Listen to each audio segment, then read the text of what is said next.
Ma copine m'a trompé, alors sa mère l'a mise à la porte et m'a laissé vivre chez eux pour toujours. Puis mon ex a commencé à raconter à tout le monde que je couchais avec sa mère, alors sa propre mère l'a mise à la porte et ses amis l'ont mise à la porte. Salut, j'ai 22 ans et mon ex-femme de 22 ans m'a trompé et sa mère l'a mise à la porte. Sa mère, de 43 ans, a dit que je pouvais vivre dans la maison pour toujours si je le voulais. Ida, si je reste, voici un peu d'histoire. J'ai rencontré mon ex, appelons-la Lisa, donc c'est moins intense pour moi. Écrire X, c'est quand même beaucoup, tu sais. On s'est rencontrés au lycée. On a commencé à sortir ensemble à 13 ans. C'était génial. Sa mère m'aimait bien et j'adorais Lisa. Elle était drôle, intelligente et magnifique. On passait beaucoup de temps chez elle. J'étais tellement heureux à l'époque. Je n'ai pas de parents, alors je vivais chez ma grand-mère, mais elle me suffisait amplement. Elle était forte, drôle à la manière crue, pleine de vie et une vraie dure à cuire. J'avais 17 ans quand elle est décédée, et j'ai emménagé chez elle et sa mère. J'étais dévasté, mais elles étaient très accueillantes. Ma relation avec Lisa s'est développée. C'était incroyable. Elles m'ont aidé à traverser cette épreuve. Lisa était mon rock. On était toutes les trois depuis. Après notre remise de diplôme, tous les jours se ressemblaient. Sa mère déposait Lisa à l'université, puis sa mère, appelons-la Jen, écrire sans cesse à sa mère dans ce discours serait bizarre. Jen et moi allions travailler. On travaillait dans la même rue, puis on partait à 17h et on rentrait à la maison. Lisa était rentrée à ce moment-là. Ensuite, on dînait ensemble. C'était comme ça depuis 2 ans. Je sais que pour certains, ça peut paraître ennuyeux, mais j'apprécie la stabilité. J'étais heureuse et on économisait pour avoir notre propre appartement, un bel appartement. Jen n'a jamais demandé de loyer, mais elle l'a toujours accepté parce qu'elle sait combien c'est important pour moi que je contribue. Lisa et Jen étaient ma famille. J'allais épouser Lisa, et Jen était ma meilleure amie. Je sais que c'est bizarre que ma meilleure amie soit la mère de mon ex. J'ai découvert qu'elle me trompait le mois dernier. Elle m'a envoyé par erreur un texto qui lui était clairement destiné. J'étais dévasté et j'ai commencé à pleurer. C'était insupportable.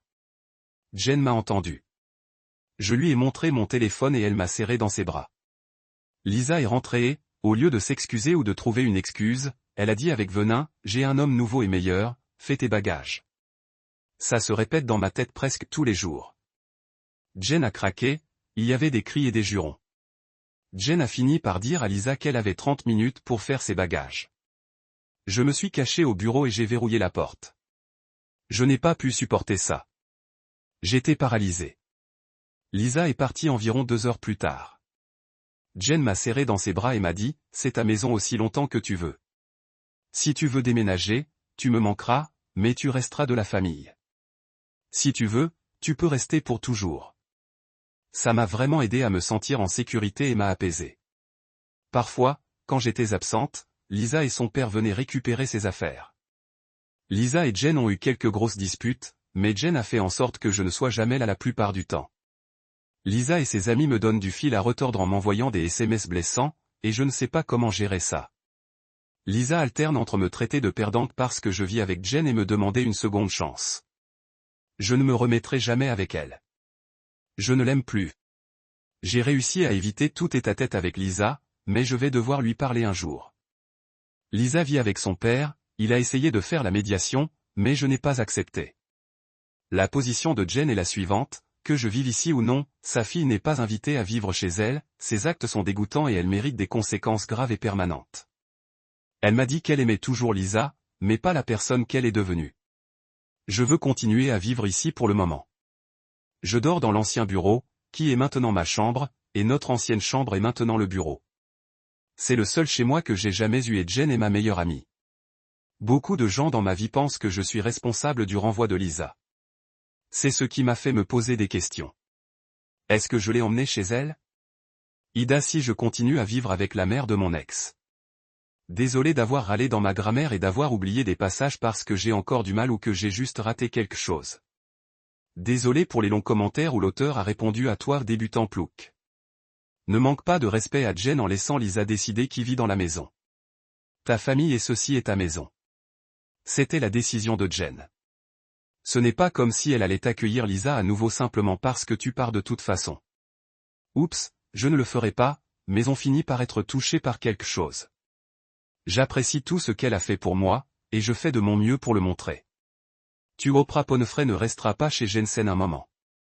C'est clairement ta mère maintenant, mais la plupart des gens doivent quitter la maison de leurs parents un jour ou l'autre.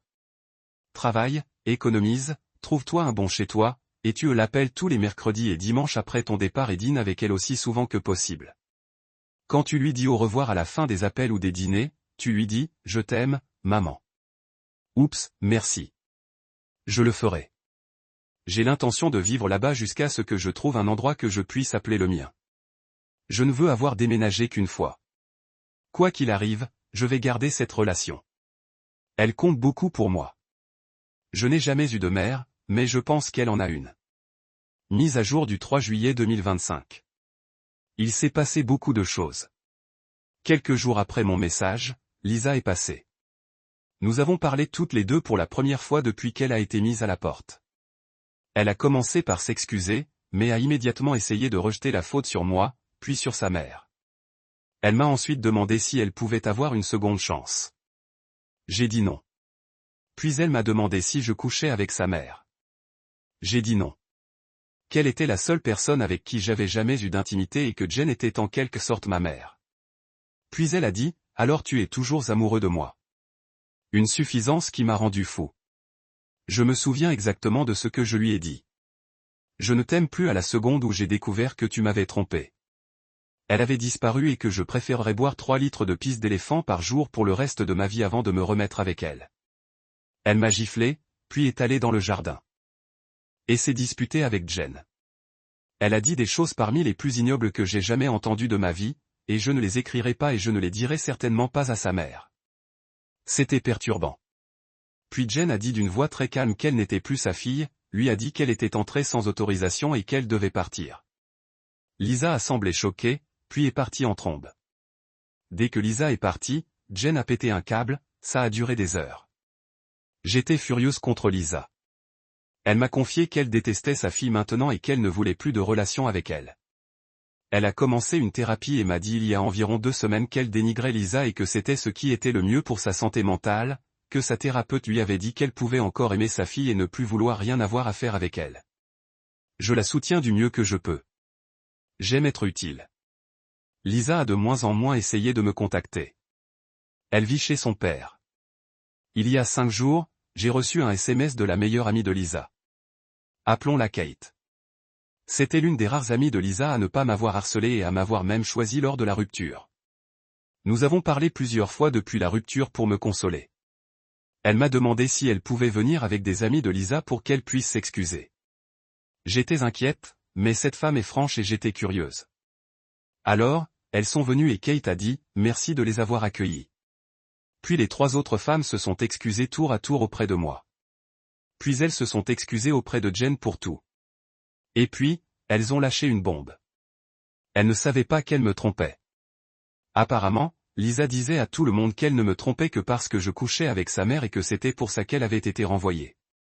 Je leur ai demandé pourquoi elles pensaient que je ferais une chose pareille et pourquoi elles s'excusent maintenant.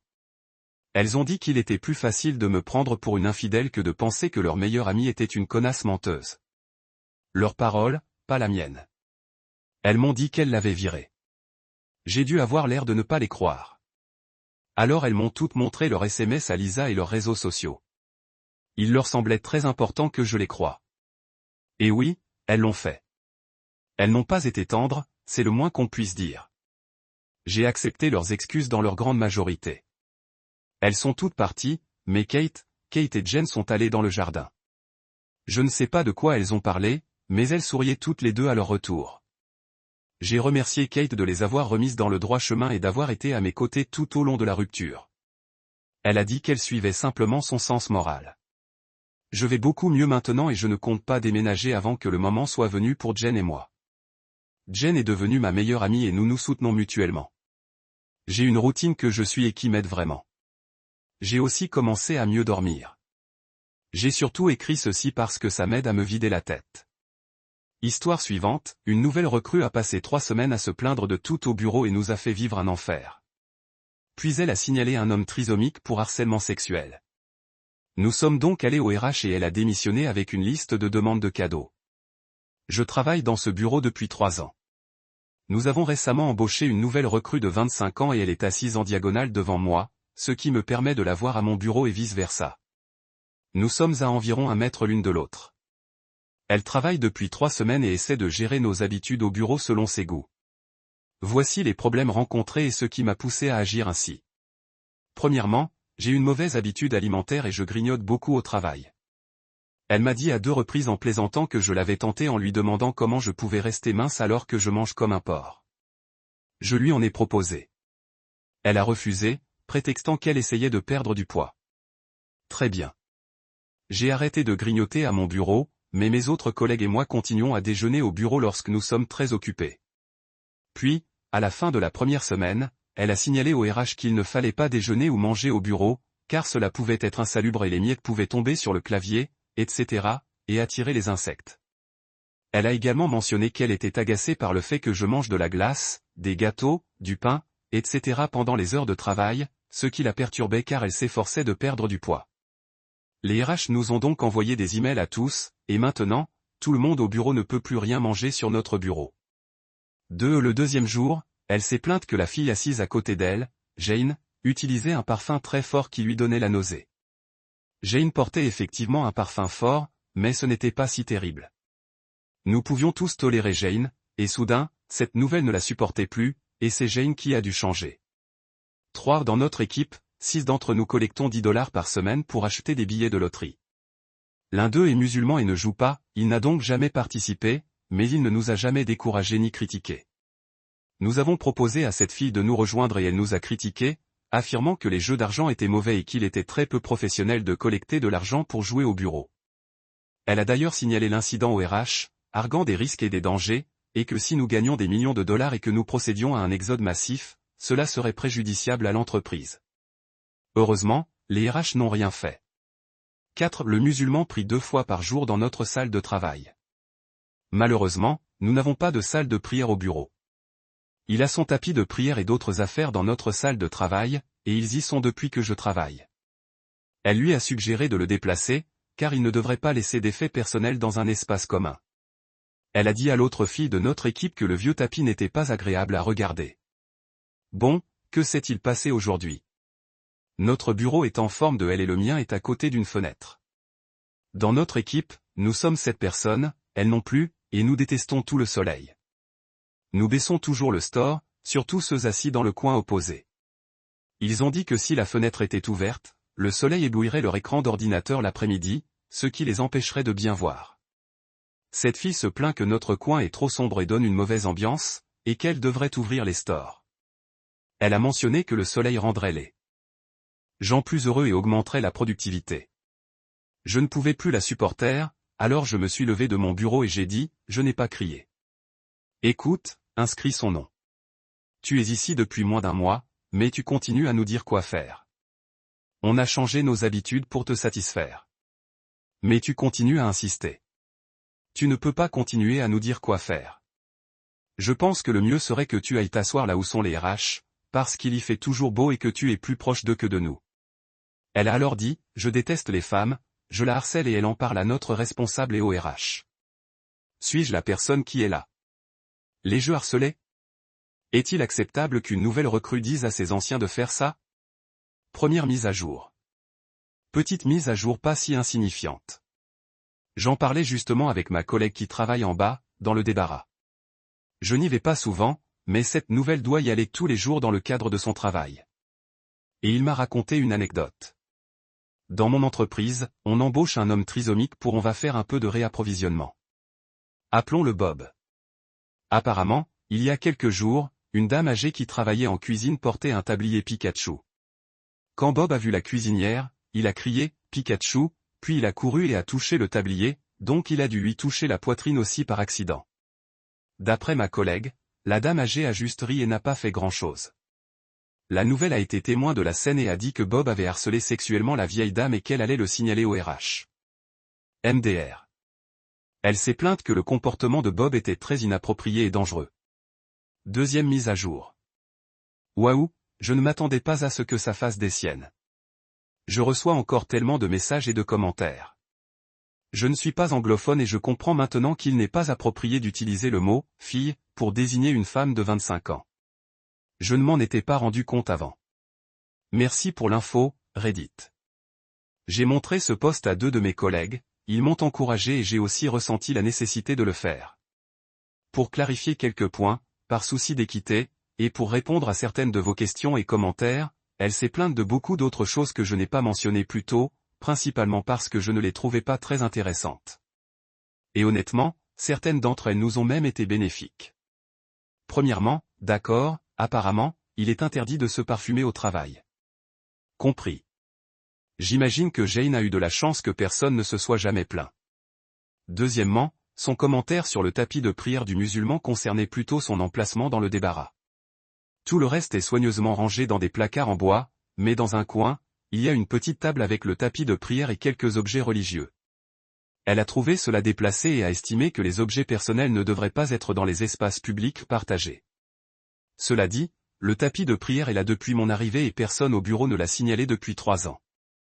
Troisièmement, à propos des commentaires sur la maigreur ou le fait de manger comme un cochon. Ça ne me dérange pas du tout. C'est juste un échange de plaisanteries entre nous, et je suis la seule personne à le faire. On ne se fait pas humilier physiquement, si on veut, et j'autorise les gens à le faire. On ne commande pas le corps ni les habitudes alimentaires des autres, et personne n'est victime de cette humiliation. Quatrièmement, il n'y avait pas de politique RH interdisant de manger à son bureau, et personne ne s'en est plaint jusqu'à présent. Tout le monde le fait, même dans d'autres équipes. Le problème de la nouvelle recrue ne semble pas concerner les allergies ou les odeurs de nourriture. Son principal reproche était qu'elle essayait de perdre du poids et qu'elle n'aimait pas voir les gens manger.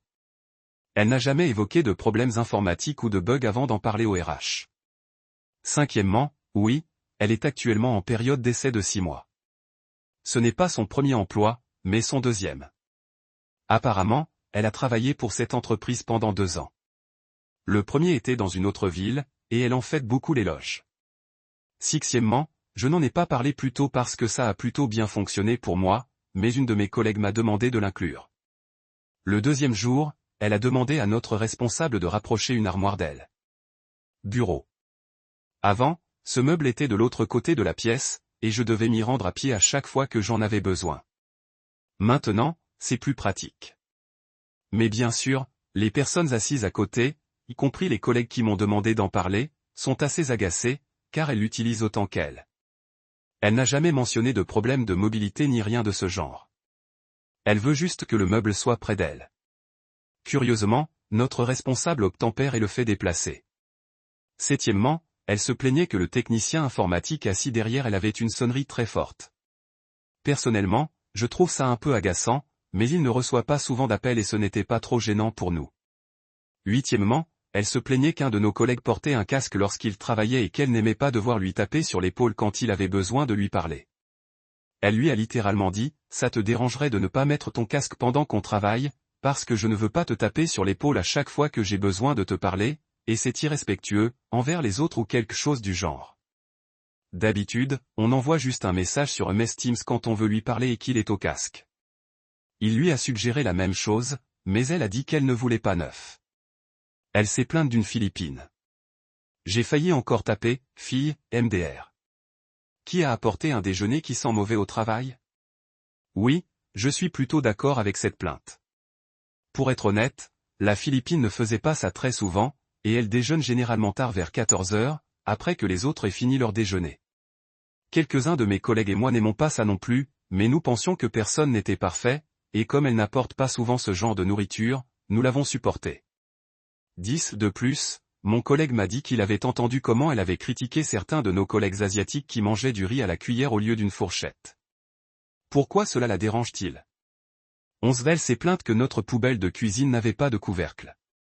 Ça ne nous dérange pas, mais on comprend son point de vue. 12 s'est plainte que nous devrions avoir une machine à café. Bon, celle-là serait. Super. 13 elle aurait dénoncé une collègue au bureau pour avoir porté des talons aiguilles, qualifiant cela de tenue de travail inappropriée. Elle aurait également dénoncé la cuisinière pour avoir porté un tablier Pikachu, qualifiant cela de non professionnel. MDR. 14 Bob est atteint du syndrome de Down ou d'une déficience intellectuelle. Je ne pense pas qu'il ait été malveillant ou intentionnel. Il n'a probablement pas la capacité de penser qu'il est inacceptable de toucher autrui. Il n'a cependant pas touché notre nouvelle recrue. Elle l'a simplement vu toucher une autre femme et l'a immédiatement signalé comme un harceleur sexuel potentiel. Une de mes collègues pense sincèrement qu'elle pourrait souffrir de problèmes de santé mentale. De toute évidence, les personnes qui commentent ici viennent de différentes régions du monde et de cultures différentes. C'est intéressant de voir comment certaines choses sont tout à fait normales à un endroit et inacceptables à un autre. Par exemple, nous mangeons à notre bureau depuis des années, mais apparemment, selon certains d'entre vous, c'est interdit dans certains lieux de travail. Voilà. Malheureusement, ce n'est plus acceptable pour nous non plus. Maintenant, une vraie question. Hormis l'affaire du parfum, vous plaignez-vous autant 3 semaines après votre première embauche? Personnellement, je pense qu'il faut parfois s'accommoder de petits détails. La vie n'est pas parfaite, et encore moins au bureau. Merci encore pour vos commentaires et, oui, je vais certainement voir les RH lundi. 3e mise à jour. Désolé, je n'ai pas pu mettre à jour le message plus tôt pour des raisons personnelles. Comme la plupart des suggestions, j'ai décidé de signaler cette nouvelle recrue au RH avec mes collègues. Lundi matin, quelques collègues et moi avons discuté du comportement de cette nouvelle recrue et avons décidé d'en parler d'abord à notre responsable hiérarchique avant les RH. Cependant, notre responsable n'a pas pu venir travailler ce jour-là. Une raison légitime. La nouvelle recrue n'est pas venue non plus. Elle s'est déclarée malade. Nous avons alors changé d'avis et décidé de contacter directement les RH. Un informaticien nous a également rejoint, car notre nouvelle recrue l'avait harcelé avec de nombreuses demandes informatiques inutiles et lui avait demandé d'apporter de nombreuses modifications à notre système informatique. Nous lui avons donc proposé de nous rejoindre pour signaler cette nouvelle recrue au RH. Il a suggéré que, plutôt que se plaignant d'agacer tout le monde avec ses plaintes, nous devrions faire semblant de nous inquiéter de ses difficultés d'adaptation et demander au RH de lui parler, car nous voulions qu'elle vive une bonne expérience de travail avec nous. Peu d'entre nous ont ensuite eu un rendez-vous avec les RH. Et devinez quoi? Les RH étaient également agacés par elle et MDR. Ils ne l'ont pas dit directement, mais ont subtilement mentionné qu'elle déposait beaucoup de plaintes inutiles. Nous avons également suggéré qu'elle devrait peut-être consulter un psychologue, car elle traversait peut-être une sorte de crise personnelle, autrement dit, de folie, qui l'avait poussée à formuler toutes ces plaintes. Le responsable informatique lui a demandé si elle présentait des signes de ce comportement lors de l'entretien avec les RH. Ils ont dit qu'elle avait posé quelques questions détaillées sur la culture d'entreprise et s'était également plainte de problèmes de stationnement, etc.